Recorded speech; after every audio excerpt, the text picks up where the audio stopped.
오브젝트 10장 상속과 코드 재사용에 대한 설명을 진행하겠습니다. 자, 우선 상속이라는 내용이 먼저 나오네요. 상속은 클래스를 재사용하기 위해 새로운 클래스를 추가하는 가장 대표적인 기법입니다. 그 다음, 클래스 안에 정의된 인스턴스 변수와 메서드를 자동으로 새로운 클래스에 추가하는 구현 기법입니다. 그렇죠? 인스턴스 변수와 메서드를 부모 클래스에 있는 인스턴스와 메서드를 자식 클래스에서도 자동으로 추가하는 구현 기법입니다. 자, 그다음 재사용을 한다는 게 중복된 코드를 제거한다와 동일하냐 이게 문제인데 이게 이제 10장의 전반적인 내용을 차지해요. 우선 상속에 대한 개념이 먼저 나왔지만 이게 핵심적인 문제로 이 핵심적인 문제를 해결하는데 상속이라는 방법이 사용될 수 있다라는 거죠. 자, 그 다음 재사용을 한다와 중복된 코드가 제거한다가 같은 뜻이냐 하면은 중복된 코드를 하나의 모듈로 묶어야 해당 모듈을 재사용할 수 있다라고 적혀있죠. 재사용 코드를 하나의 모듈로 묶은다면 해당 모듈을 재사용하기 더 쉽다. 그러니까 이게 서로 연관성이 있는 개념이다라는 걸 알 수 있어요. 자, 그 다음 재사용을 하기 위해서는 중복되어 있는 코드를 묶어서 사용해야 한다. 이것도 마찬가지로 재사용을 하기 위해서는 중복된 코드를 제거해야 된다라는 걸 알 수 있겠죠. 하지만 완전히 동일하진 않지만 개념적으로 서로 연관성이 있다라고 볼 수가 있습니다. 그러니까 재사용을 해야 될까라는 이유가 왜 중복 코드를 제거해야 될까라는 이유와 둘이 좀 개념적으로 서로 연관성이 있다는 거죠. 자, 그러면 그 상속을 이용할 목적이었던 재사용, 곧 중복 코드에 대해 알아보고자 합니다. 중복 코드가 많으면 우리를 주저하게 만들 뿐만 아니라 동료들을 의심하게 만든다고 해요. 이게 가장 이해가 잘 되는 단어죠. 중복 코드가 동료들을 의심하게 만든다.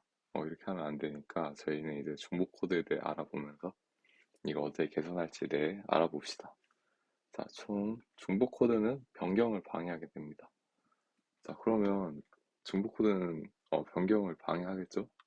아무래도 중복된 코드가 여러 가지 있으니까 변경을 하려면 동시에 여러 군데에서 코드를 수정을 해줘야 되잖아요.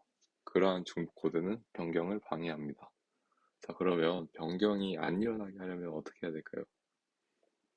프로그램의 정답은 없다입니다. 프로그램의 본질은 비즈니스와 관련된 지식을 코드로 변환하는 거예요. 그렇죠? 프로그램은 항상 비즈니스를 구현한 구현체고 그리고 그 지식은 코드로 변환한 게 프로그램입니다. 근데 비즈니스와 관련된 지식은 항상 변하는 게 사실 맞잖아요.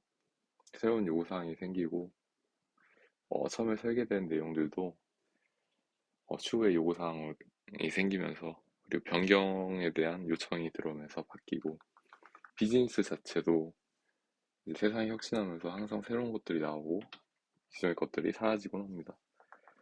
이렇게 변화가 일상인 프로그램은 새로운 코드를 추가하고 나면 언젠가는 변경될 거라고 생각하는 게 마음이 편하겠죠. 변경은 안 일어나지가 않습니다. 자, 그러면 중복 코드가 이렇게 변경이 많이 존재하는 이 프로그램에서 중복 코드가 있다면 어떻게 될까요? 중복 코드의 가장 큰 문제는 필요한 노력을 몇 배로 증가시킨다는 것입니다. 일단 간단히 생각해도 그러겠죠. 한 가지 내용만 수정하면 될 것을 여러 부분을 수정을 해야 되므로 그리고 만약 이거를 발견하지 못한다면 오류가 떠도 숨겨져 있다면 그 오류를 해결하기 위해 그 오류를 찾는 시간에 더 많은 시간을 소모하겠죠. 그러므로 노력을 몇 배로 증가시킨다는 점이 가장 큰 문제입니다. 자, 그러면 이 중복 여부를 어떻게 판단할까? 중복 코드가 존재한다고 하는데 우리가 그냥 개념적으로 보던 뭐 얘랑 모양이 똑같으니까 얘 둘이 중복이야 라고 할 건지 아니면 프로그램에선 다른 방법이 있는지 한번 알아볼게요. 자, 변경. 중복 코드 여부는 변경으로 확인합니다. 이게 좀 다르죠? 실세계에서는 우리가 개념적으로 알고 있던 중복은 이거잖아요. 제가 위키에서 찾아봤는데 A라는 게 있는데 다른 A가 또 있으면 A가 중복된다라고 합니다. 근데 이게 프로그래밍의 세계에서는 모양이 유사하다는 것은 그냥 중복의 징후일 뿐이에요. 그 중복이 될 수도 있고 안 될 수도 있고 중복이 된다는 징후를 가지고 있을 뿐이죠. 자, 그러면 중복 여부를 결정하는 기준은 코드가 변경에 반응하는 방식입니다. 이게 무슨 뜻인지 차차 계속 알아보도록 할게요. 자, 요구사항이 변경됐을 때 두 코드를 함께 수정해야 된다면 이 코드는 중복인 것이죠. 그러니까 이게 개념이랑 다르죠. 그러니까 여기에 맞죠? 중복 여부를 결정하는 건 코드가 변경에 반응하는 방식. 요구사항이 변경됐을 때 이 두 가지의 코드가 변경에 반응하는 방식이 함께 수정하는 방식인 거예요. 그럼 이 두 코드를 중복이 됐다라고 보는 거예요. 함께 수정할 필요가 없다면 중복이 아닙니다. 자, 이렇게 실세계와는 조금 다른 변경, 이런 변경을 어떻게 줄일지에 대해 한번 알아볼게요. 첫 번째 방법은 타입 코드 사용하기입니다. 어, 저희가 많이 코드를 작성할 때 사용하는 방법이곤 하잖아요. 어, 해당 객체가 여러 가지의 속성들을 가지고 있는 개념적으로 좀 묶여진 객체라면 이거를 타입이라는 인스턴스 변수를 추가해가지고 저희가 이걸 객체 안에서 또 개념적으로 나누곤 하잖아요. 제가 제작하고 있는 나누자 클론 코딩에서도 숙박도 사실 호텔도 있고 레저도 있고 뭐 여러 가지 펜션도 있고 게스트하우스 막 이렇게 나눠져 있는 걸 저도 이제 타입 코드로 사용해서 나누곤 했습니다. 어, 아직은 초기 단계라서 별 문제가 생기지 않았지만 해당 내용을 읽고 여러 가지 문제가 생길 것 같아요. 그래서 저도 이 부분은 수정하려고 합니다. 자, 본론으로 돌아와서 타입 코드를 사용하면 어떤 문제점이 생길까? 타입 코드를 사용하는 클래스는 낮은 응집도와 높은 드랍도라는 문제에 시달리게 된다고 합니다. 자, 왜 그럴까? 그러면 타입 코드에 따라 로직이 분기시켜야 되기 때문이에요. 저희가 타입마다 타입을 만든 이유가 개념적으로 다르기 때문이잖아요. 그러면 그 개념적으로 다른 부분들을 각자 처리해야 하기 때문에 이 타입이 어떤 타입인지에 대한 조건문이 있어야 되고 그 조건문에 대한 처리 내용이 적혀 있을 거기 때문에 로직에 따라 분기를 시켜야 됩니다. 자, 그 다음 타입 코드에 들어가는 종류를 보면 어떤 객체들이 해당 객체에 의존하고 있는지 알아야 되기 때문인데요. 타입 코드에 들어가는 종류를 보면 어, 그쵸. 이 로직을 분기시켜야 되는 이유가 해당 객체가 어떤 객체에 의존하고 있는지 알아야 되기 때문입니다. 자, 그 다음 상속을 이용해서 코드 중복을 제거하기. 이게 두 번째 방법이에요. 중복 코드를 제거하는 두 번째 방법인데 여기가 이제 10장의 좀 핵심적인 내용이라 내용이 길죠. 하나하나 차근차근 설명을 해보도록 하겠습니다. 상속받게 만들면 코드를 중복시키지 않고도 부모 클래스의 코드 대부분을 사용할 수 있다라고 합니다. 아무래도 그렇겠죠. 이제 중복되는 내용들을 부모 클래스에 올리면서 서로 다른 두 개의 클래스가 중복이 될 수 있었던 내용을 둘의 부모 클래스를 하나 만들어서 그 내용들을 전부 부모 클래스에 올리기 때문에 코드를 중복되지 않고 부모, 클래, 부모 클래스의 코드를 사용함으로써 중복을 제거할 수 있습니다. 자, 그러면 그렇게만 말하면 완벽한 해결책일까요? 이게 중복 코드를 제거하는 방법이 상속이 유일할까요? 한국말 하면 사실은 되지는 않습니다. 상속이 결합도를 높이기 때문이에요. 자, 그럼 결합도를 높이는 게 어떤 문제가 있을지 알아봅시다. 부모 메서드의 코드를 최대한 재사용하고자 한다면 부모 메서드에서 계산된 값은 별도로 처리한 로직이 자식 클래스가 작성해야 된다고 합니다. 자, 이게 무슨 내용이냐 하면은 부모 클래스에 있는 내용들을 다시 클래스가 최대한 활용하고 싶어 해요. 그래서 슈퍼 메서드를 통해서 최대한 부모 클래스의 내용을 사용합니다. 자, 그러면 부모 클래스의 개념은 자식 클래스의 개념과 일치하지 않는 경우가 많겠죠. 왜냐하면 일단 상속이라는 관계를 사용한 것 자체가 코드 정복도 물론이겠지만 개념적으로 다른 처리 방식을 가지기 때문이잖아요. 근데 개념적으로 일치하지 않았던 부모 클래스의 처리 내역들을 이제 자식 클래스가 재처리하는 과정에서 여러 가지 가정을 세웠을 수 있습니다. 그러니까 부모 클래스에서 일치하지 않았던 개념을 자식 클래스에 일치시키기 위한 별도의 추가적인 부분이 들어가는데 그 부분들이 되게 이해를 하기 어려운 경우가 많아요. 왜냐하면 자식 클래스에서 그냥 그대로 구현했다면 자식 클래스의 개념을 온전하게 유지한 채 자신만의 철학과 로직을 쭉 나열시키거나 아니면 그 메서드들을 최대한 여러 가지 세분화시켜서 사용자가 보기 편하게 만들 수 있었을 텐데 부모 클래스의 처리 내역이 일치하지 않은 걸 억지로 끼워 맞춘다는 느낌이 들 수도 있으므로 이해가 되지 않는 부분이 생길 수 있게 됩니다. 이렇게 되면 많은 가정이 생기게 되죠. 많은 가정이 생기게 된다면 이, 이 메서드를 사용하기 위해서 이해를 해야 되고 이 이해를 하게 시키면 개념적으로 개발자가 생각해야 되는 이 객체와 객체 사이의 연관성, 결합도를 높이게 되잖아요. 그러니까 자식 클래스를 사용하기 위해 부모 클래스까지 알아야 되고 그 부모 클래스를 처리하는 과정까지 개발자가 이해를 해야 사용할 수 있다는 게 결합도가 증가됐다는 증거입니다. 자, 이렇게 되면 직관에도 어긋날 수 있죠. 왜냐하면 이해가 되지 않는 코드가 작성되었으니까요. 아까 방금 설명한 것처럼 코드에서 보이는 결합, 그러니까 슈퍼 참조를 사용해서 처리하는 그런 결합은 사실 다가 아니라 개념상에서도 따져야 된다는 게 핵심입니다. 자, 그래서 여기에서 상속을 할 때 중요하게 고려해야 되는 것 중 하나가 여기 나와 있죠. 슈퍼 참조를 이용해 부모 클래스의 메서드를 직접 호출할 경우 두 클래스는 강하게 결합되게 됩니다. 자, 그 다음 부모 클래스의 변경에 자식 클래스가 영향을 받는다. 이거는 무조건 발생할 수밖에 없는 내용이죠. 자식 클래스가 슈퍼 참조를 이용해서 부모 클래스의 내용을 사용하게 될 텐데 그렇게 된다면 부모 클래스가 변경을 하게 돼서 해당 로직이 받게 된다면 그 로직을 또 끼워 맞추는 과정에서 자식 클래스의 변경이 무조건 생기게 됩니다. 자, 그런 문제를 취약한 기반 클래스 문제라고 해요. 어, 분명히 당연히 변경에 대해 영향을 받으면 캡슐화를 약화시키고 결합도를 높이게 되겠죠.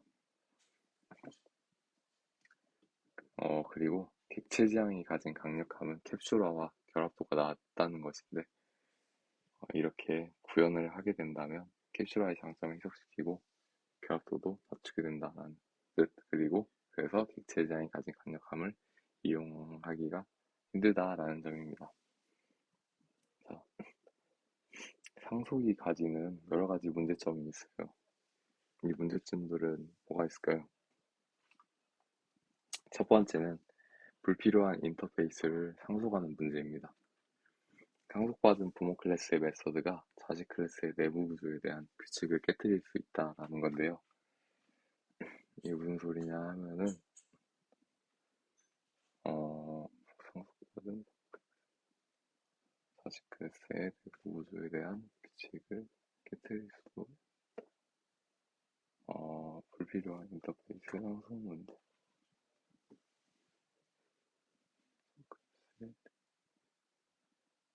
이 책을 한번 봐볼게요.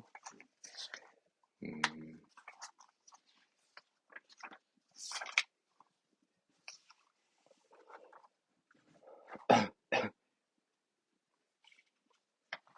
음,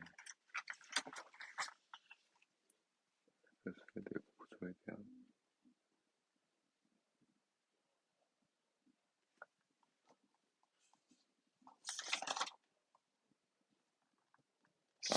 이게 그게 있네요. 이게 어떤 내용이냐 하면 이제 다시 클래스는 부모 클래스의 메소드를 상속을 받잖아요. 그러면 이제 자식 클래스에서는 내부 구조에 대한 규칙이 있을 수 있겠죠. 만약에 해당 자식 클래스가 첫 번째 인덱스와 마지막 인덱스만을 탐색할 수 있는 구조였다라고 써봅시다. 근데 그 개념을 좀 더 상위 개념인 부모 클래스가 특정 인덱스에서도 해당 값을 찾을 수 있게 해놨어요. 그러면 어떤 문제가 생길까요? 다시 클래스에서는 첫 번째와 마지막 인덱스를 통해서만 값을 받을 수 있었는데 부모 클래스가 중간 값을 탐색하는 메서드를 상속시킴으로써 다시 클래스의 개념이 그리고 내부 구조에 대한 규칙이 깨트려질 수 있다는 게 첫 번째 문제입니다. 자, 두 번째, 메서드 오버라이딩의 오작용 문제인데요. 메서드를 오버라이딩 함으로써 접근 제어자나 아니면 결합하는 그런 데 문제가 생길 수 있다는 것입니다. 어떤 문제냐면은 자식 클래스에서는 해당 메서드를 이용해야 돼요. 근데 부모 클래스에서는 해당 메서드를 그냥 개인만 사용할 수 있도록, 그러니까 자신만 사용할 수 있도록 프라이빗 접근 수정자로 접근 제어자를 설정했다고 합시다. 그러면 자식 클래스는 부모 클래스의 그 메서드를 이용할 수 없겠죠. 그리고 부모 클래스는 자식 클래스를 위해서 해당 접근 제어자를 수정할 수밖에 없어요. 그렇게 된다면 이제 자식 클래스와 결합을 하게 되는 거겠죠. 자신의 메서드를 사용하는 방법. 나는 나 혼자만 쓸 거야 했는데 자식 클래스가 이거 저도 써야 돼요 하면은 이제 내 방식을 바꿔줘야 된다. 라는 이 과정 자체가 결합도를 증가시키게 되고 이것도 상속이 가지는 문제점 중 하나입니다. 자, 세 번째는 부모 클래스와 자식 클래스의 동시 수정 문제인데 이거는 앞에서 나갔듯이 부모 클래스의 인스턴스 변수가 바뀌면 자식 클래스도 같이 초기화를 위해 변경을 시켜줘야 된다든가 메소드명이 바뀌면 같이 바꿔줘야 된다든가 내부 로직이 바뀌면 그 로직에 맞게 또 맞춰줘야 된다든가 하는 문제점이 생기게 됩니다. 자, 그러면 상속이 이렇게만 보면 되게 안 좋은 개념이잖아요. 여러 가지 문제점을 가지고 있고 상속만 하면 또 안 되는 방법. 이렇게 전부 코드를 제거하는 좋지 않은 부분이 보이는 거지만 여러 가지 문제점을 그래도 상속이라는 그런 방식이 객체 지향에서 코드를 재사용한다는 관점에서는 아주 중요하고 또 사용하기 쉬운 개념이긴 해요. 자, 그러면 이렇게 좋은 점도 가지고 있는 상속을 어떻게 하면 문제점을 줄일 수 있는가 한번 알아봅시다. 메서드 오버라이딩으로 인한 파급 효과를 분명하게 문서화하는 거예요. 그러니까 문서화를 하는 거죠. 어떻게 사용되고 어떤 순서로 호출되고 뭐 어떤 오퍼레이션을 어떤 자식 메서드가 사용하고 어떻게 처리하는지를 전부 문서화하는 겁니다. 자, 그러면 어떤 문제점이 생길까요? 저희가 이전 장에서 계속 말씀드렸던 내용처럼 객체지향 설계의 핵심은 추상화 그리고 캡처라입니다. 자신의 내용을 온전히 숨기고 다른 객체가 요청했을 때 자신만의 처리 방법으로 값을 전달해주기만 하면 돼요. 근데 이런 방식은 어떻게 호출되는지랑 뭐 어떻게 하는지랑 순서랑 전부 문서화에 노출이 되겠죠. 자, 그러면 문서화를 왜 하는 거냐? 이렇게 이전 장들의 내용들을 다 어긋하게 하면서 왜 쓰는 거라고 하면은 코드 재사용을 위해. 그렇죠? 코드를 재사용하는 음으로써 얻는 이익이 캡슐화를 어기면서 얻는 손해보다 더 크다면 해당 상속을 사용하게 되는 겁니다. 그러면 이러한 문서 방식이 과연 좋은 방식일까요? 좋진 않겠죠. 자, 그래서 한 가지 방법이 또 있습니다. 자, 추상화의 의존하기인데요. 두 메서드가 유사하게 보인다면 차이점을 메서드로 추출하고 부모 클래스의 코드를 하위로 내리지 말고 자식 클래스의 코드를 상위로 올리는 방식입니다. 자, 이게 어떻게 되어 있는 구조냐 하면은 음, 일단 중복되어 있는 코드가 존재할 거잖아요. 그러면 중복되어 있는 두 메서드를 보면서 이 메서드가 이러한 부분에서 되게 유사하다 하면은 그 유사한 부분을 따로 두고 이제 차이점을 따로 떼가지고 새로운 메소드로 하나 만드는 겁니다. 자, 그러면 일단 공통된 부분이 생기게 되겠죠. 그리고 차이점은 좀 더 개발자 이해하기 쉬운, 좀 더 축소된 개념의 메소드로 존재를 하게 됩니다. 자, 그럼 이렇게 이루어져 있는 상태에서 그 공통된 부분을 상위로 올리는 거죠. 둘이 공통돼 있으니까 부모 클래스로 올리게 된다면 부모 클래스에만 존재하고 해당 코드를 이용해서 다시 클래스의 차별이 돼 있는, 차별이 아니죠. 차이가 나는 그 메소드를 호출하게 된다면 이제 다시 클래스의 독자적인 방법으로 해당 메소드를 해결할 수 있게 됨으로써 이러한 상속이 가지는 여러 가지 문제점을 해소할 수 있게 됩니다. 자, 그래도 문제점은 남아 있어요. 책임을 아무리 잘 분리하더라도 인스턴스 변수의 추가는 종족 상속 계층 전반에 걸친 변경을 유발하게 된다고 합니다.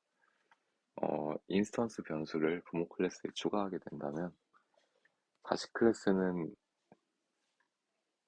자신을 인스턴스를 할당하기 위해서는 부모 클래스에 있는 인스턴스 변수들을 초기화 시켜줘야 돼요. 근데 그 초기화 시켜줘야 하는 인스턴스 변수가 하나 더 늘게 되면 다시 클래스의 초기화식에서도 해당 인스턴스 변수를 추가해야 되겠죠. 그러므로 변경은 상속에 있어서는 무조건 발생하는 문제라고 보면 됩니다. 상속은 어떤 방식으로든 부모 클래스와 다시 클래스를 결합시켜요. 아까 말씀드린 것처럼 인스턴스 변수만 추가하더라도 이렇게 결합을 시키게 됩니다. 자, 최대한 부작용이 퍼지지 않게 막는 게 상속을 이용할 때 가장 효과적으로 사용하는 방법이에요. 자, 그러면 이러한 해결책은 뭘까? 합성이라고 나오는데요. 다음 장에 나온다고 합니다. 자, 이상 오브젝트 10장 상속과 코드 재사용에 대한 설명 마치겠습니다.